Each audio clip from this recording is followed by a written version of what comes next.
So my name is Melissa Guzman. I grew up in Falls Church, Virginia, in an apartment complex. It was very, very small, very poor background, but I feel like regardless, we were happy where we were at. I have a whole bunch of siblings. We were all living together in a 2-bedroom apartment. I honestly, truly remember my dad in the backyard. He loved animals. I think we sometimes refer to him as Dr. Doolittle, just because, he loved animals. So I just remember in our backyard, we had a bird's nest, and a whole bunch of birds would just always come over there. My dad would feed it. We had a next door neighbor who had a bunny. So we had a fence where it would be kind of open, so the bunny would just kind of come through in and out. We never really had a pet growing up. We ended up finding a lost dog and then had to give it back afterwards. But growing up, I was very grateful again for everything that I ever had. It was the small moments for me. It was never really about gifts or anything. It was just the memories that I would have as a little girl. So I just remember my dad always taking us to creeks and ponds, and we would just throw rocks in the water. He would take us jogging with him. He would take us on bike rides. At the end of the day, again, it was just all about making memories with him. And even when he did take us out, it may not have been like the most expensive spot, but it was just the thought that counted. My dad has always cleaned houses, cleaned offices, so he kind of has his own cleaning business. Very small, but the people that he knows have entrusted him, and they've just sent out referrals. Mom, she came from Guatemala, and she ended up studying here. And she got her associate's degree as a teacher, and so she's been a teacher assistant ever since. When we were very young, well, our family, both families, both my mom and dad are from Guatemala, and so we have the Catholic background. I actually remember going to Guatemala personally, flying out there and getting baptized. We had communion and everything. That was something really big in our family. But yeah, we came from a church background, but it was never anything consistent. It was, just here and there. Have communion, and that's pretty much it. We ended up moving later on into a bigger town home, which is a 3-level town home. And for us, we were like, oh my gosh, from a 2-bedroom to a town home with 3 levels. And we were just so excited. And we fell in love with that area too, Fairfax. That's kind of where I grew up. I went to elementary school, and then in 6th grade is when my parents officially separated and moved to Centerville, Virginia, and we've lived there ever since. At the age of 13, we started we had been to many churches. My mom ended up taking us to this Spanish church, which for me, Spanish was never my first language. So there I met a guy. I would say my first actual boyfriend. We dated for 11 months, but he was a church guy and everything. I said, okay, definitely want someone who believes in God. So obviously he ended up moving. That didn't work out, but he ended up moving next to this guy who actually used to go to middle school with. And so it's funny because I had mentioned to him before that, I had this crush on this one guy, and then he happened to be moving next to him. So when he moved, the guy ended up calling me, and he said, hey, do you have, this guy's number? I've been trying to keep track of him. I just want to keep in touch with him. And I said, yeah, sure, I'll give it to you. That's kind of how we started talking. And so, I didn't really personally know him, but we just kind of, started talking, started dating. I wasn't really sure what I was getting myself into. I kind of just wanted to be loved, and I kind of felt that that's what I was getting from him at the time.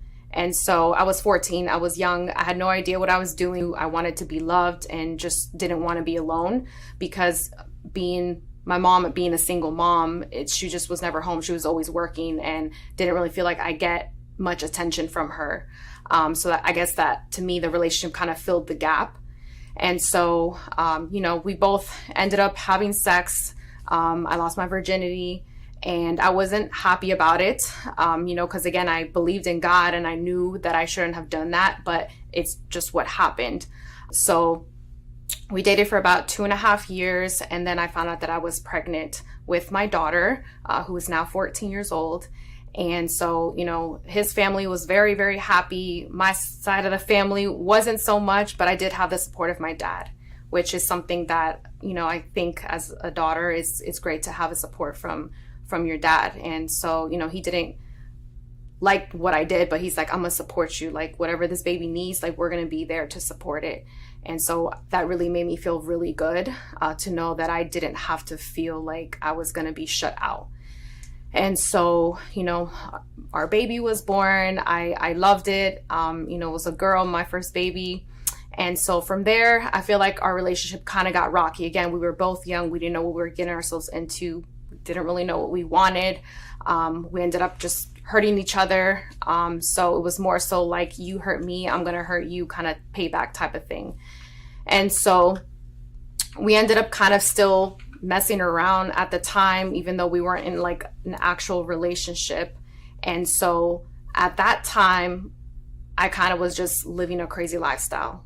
I want to say 18 years old, and I was just partying, I was drinking, I was sleeping around, and I remember finding out that I was pregnant. And so, the people that I had around as friends pretty much told me, you know what, why don't you just get an abortion, because you clearly don't know who the dad is, and you don't need this right now. Like, this drama, you've been through enough in your life, especially with the father not really being around. And so I decided to go into an abortion clinic. I wasn't, again, really sure what I was doing, but I was just like, maybe this is just the best route. And so again, my thinking when I went into it was like, I wasn't really sure that I wanted to do this, but because I was too scared of looked at like, a whore, or like, not accepted by my family, or just judged, I just didn't want to hear that. I didn't want to feel that. So I went in with one of my old best friends and a guy, which, I had been messing around with because I assumed that that was the father. He said he would pay for it. So we went there. They did a sonogram. I happened to be like 6.5 weeks.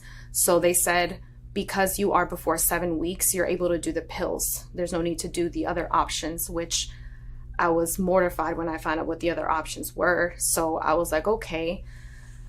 After that happened, when I found out that I was 7 weeks, or almost 7 weeks, right then and there, I knew that the person that had brought me, that they were not the father. I knew exactly who the father was. And so I still decided to go through with it because I was so hurt. I said, he's not even there for my first child, so I know he's not going to be here for this one. So they ended up giving me pills, and they said, just take the other with you and you can take it later. Just make sure you take it with food. And so I said, okay. So I got home. Honestly, I was really scared because I didn't know what was going to happen. I just remember sitting in my bedroom and honestly just crying and just, again, just scared. I felt like it was just so foggy, like I didn't know what was going on.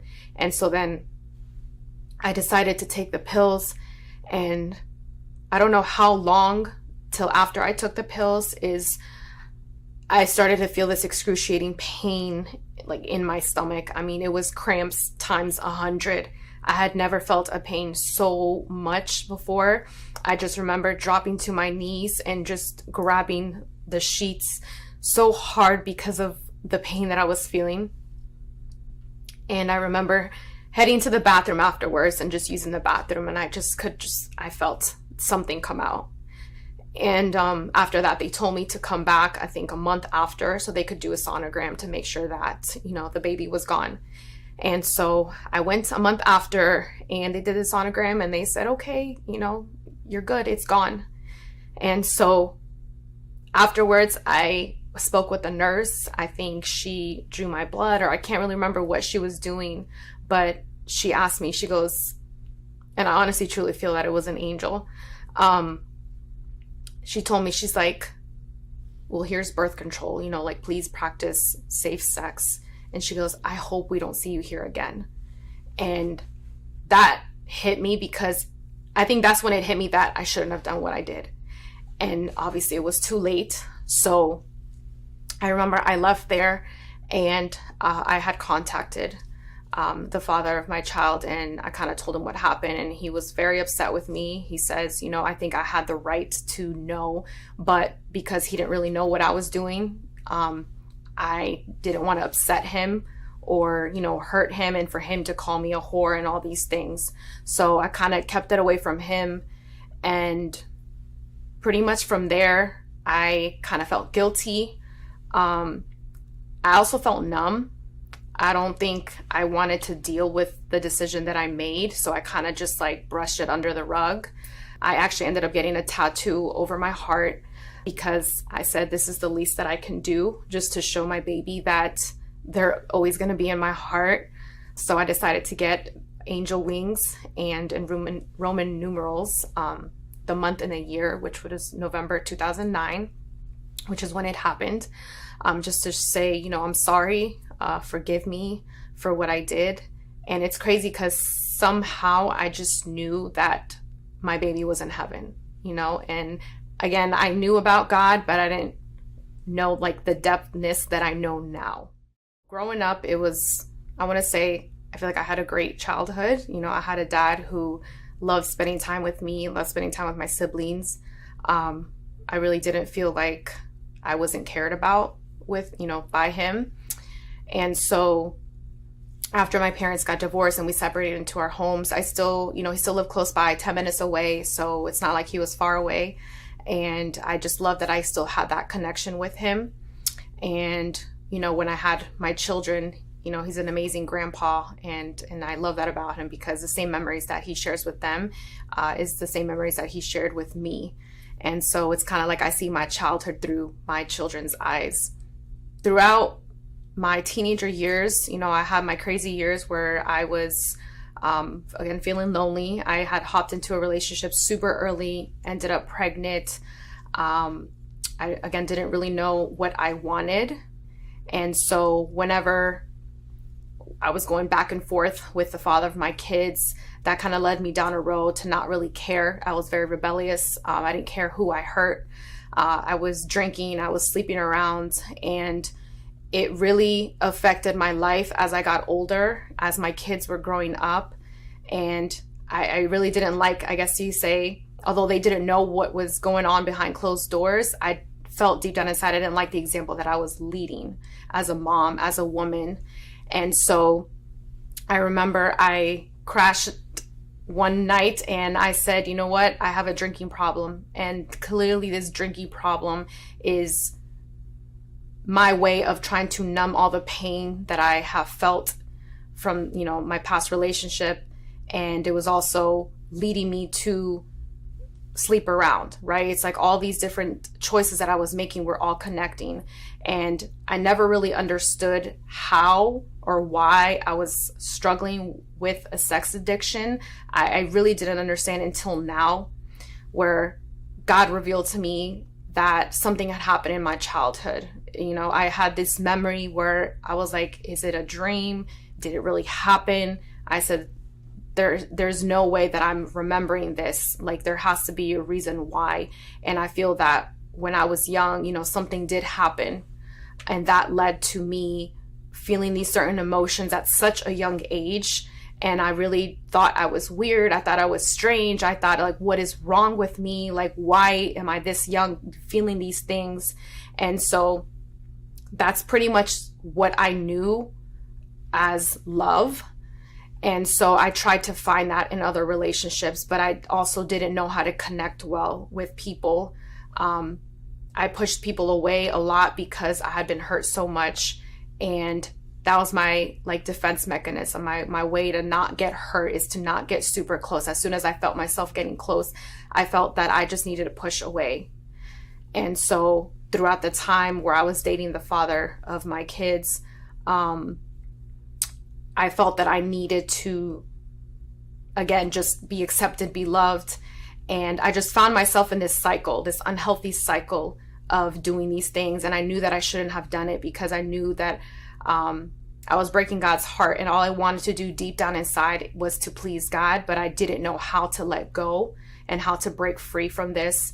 And I honestly, truly feel like just how God has been aligning things lately has allowed me to break free, has allowed me to be healed and delivered from things that were holding me back. And I give praise to God because I know that I, no longer deal with that. I'm now happily married. I met an amazing man who loves me, who loves my children. And I'm just so grateful to God because I know now that I'll be able to walk in complete freedom and complete love. I do look at my children now and I think about my baby and again, wonder how they would look like, wonder what they would be, because my daughter's 14, my son's 11, so my baby would have been 12. So, right along the lines of all of them, which I'm like, man, that would have been great. But I guess you can say it makes me want to have more kids because I love children. I really do. I've always had a vision of having a big family, whether it's my children or it is adopting. I just always wanted a big family. I never found out what it was. Again, it was under 7 weeks. But about a year ago, I had came across Kat Kerr, an amazing woman of God, and how she was just, talking about the things of heaven. And then she talked about the babies in heaven, the ones who had been aborted, the ones, who were miscarried. And it really caught my attention. So I paid very close attention to what she was saying. And I remember that she said that, those babies are in heaven and they are waiting for you. And that Jesus is taking care of them. And that gave me so much peace to know that he's taking care of them. And I remember she said that, even if you didn't know what, gender they were, that we could choose the gender and their name.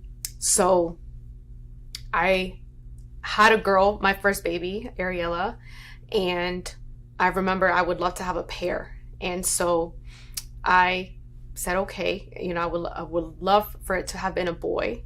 And it's crazy because God blessed me with a boy after him. And so I ended up naming, my son now, Jonathan, that's his name. He's 11 years old. And the baby that I had aborted, I decided to give him the name Jeremiah. And so a couple months ago, I was spending time with the Lord, and I remember hearing Krista share how she had seen her kids in heaven.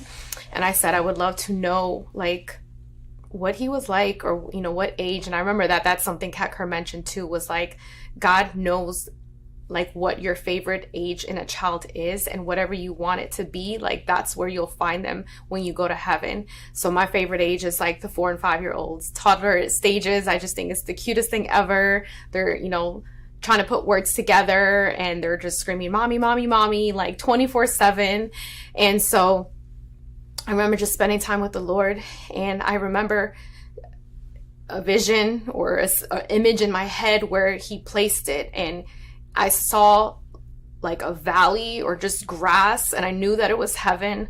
I remember seeing Jesus holding a little boy by the hand, and he had a baseball bat, and he said, mommy, mommy, I love baseball. And Jesus was about to take him to go play baseball. And that melted my heart so much to know that he loves baseball and that he's waiting for me to play with him when I get there. But it just gave me, again, so much peace, confirmation that Jesus is taking care of him and that he's playing with him just like I would have been playing with him too. And so I share that with my children. My children know. And I'm so grateful because they are such amazing, loving kids. They haven't held that against me. They love me still regardless. I told them that I had made a mistake, but God has forgiven me and I don't need to live there anymore in that condemnation. And they're excited to also see their brother when they get to heaven. He's going to be so much better at baseball than you are. Yeah. You're not going to be able to catch his ball. Yeah, because he got Jesus training him, so. You sure aren't going to hit off of it. So this lie that the devil presented, so what do you feel like you lost and your family lost and the world lost because he's not here? I feel like this world needed him. I mean, God creates all of us with a purpose. I feel when we as women try to take away someone's life, we're taking away their purpose that God had created them to come here for. Again, I try to imagine what life would be like with him here. I know it would be 10 times better. I mean, I don't really know how to put it into words. I just know that life would just be so much better with him here. Again, if I had to do it all over again, I would have never done that. And, you know, again, to any moms who may be in that position right now, who are trying to decide what they should do, I want you to know that your baby has a purpose just like you. And regardless if you feel scared, regardless if you feel like you don't know how you're going to do it, how you're going to be able to provide for your baby. I was a single mom for pretty much all the years of my child until this very day. It wasn't easy, but it's so worth it because your kids still love you. You know, they don't look at you because, oh, you can't buy me this, you can't buy me that. They really genuinely just want to be loved. And the only way we can give that to them is, you know, by allowing them to live and allowing them to walk into God's purpose, and just know that God is with you. Again, nothing catches him by surprise. So the fact that you're pregnant and expecting, he knows that. So if you just place your trust in him and you allow him to lead you, he will put the right people in your path and he will take care of you guys. I want to say the healing started the first time I saw Chris Alicia's video on Elijah Streams. I watched it. I was honestly just in awe. God has amazing ways in how he works. His timing is perfect, even though we may not feel that it's perfect. And although it's been, 10, 11 years, and I'm now just getting healing, it was a perfect timing. Because, you know, he's allowed me to share my story amongst other women who are sharing their stories as well. And that gave me confidence to actually go onto my Instagram and actually share my story.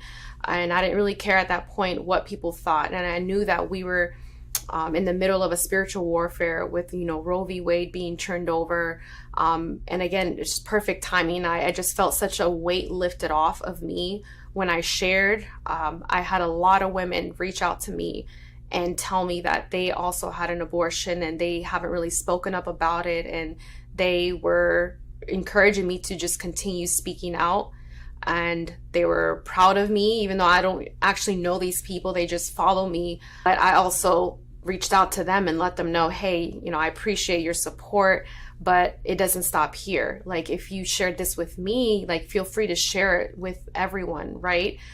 Because that way God can also set you free. And I feel like the more and more that I shared the story with others, the more God just kept healing that area. And I truly feel that he's sealing it this weekend.